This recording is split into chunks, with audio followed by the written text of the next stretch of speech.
ఓం శ్రీ మహాగణాధిపతయే నమః. ఓం శ్రీ గురుభ్యో నమః. ఓం నమ శివాయ.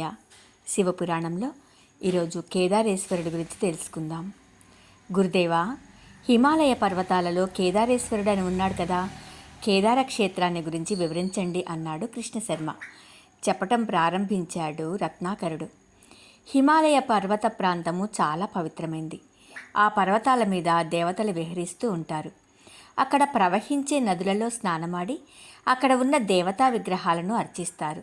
ఆ పర్వత స్థాణువులలో ఉన్న ముఖ్యమైన క్షేత్రాలు రెండు.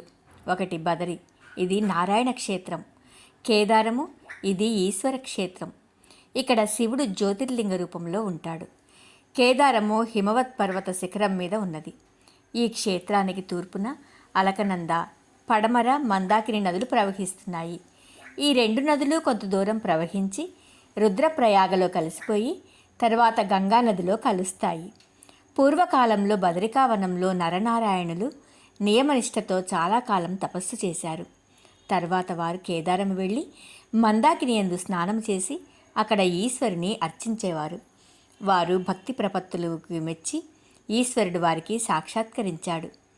అప్పుడు నరనారాయణులు ఈశ్వరునికి సాష్టాంగ ప్రణామాలు అర్పించి, దేవదేవా, దీనజన రక్షక, ఆర్తత్రాణ పరాయణ, నీకు శతకోటి నమస్కారాలు. నీ కరుణ మా మీద ప్రసరింపచేశావు, అంతే చాలు.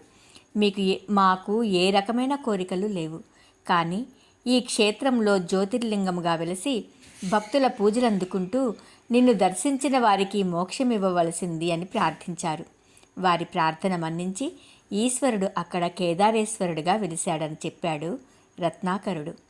ఓం శ్రీ కేదారేశ్వరాయ నమః. రేపటి రోజున కృష్ణేశ్వరుని గురించి తెలుసుకుందాం.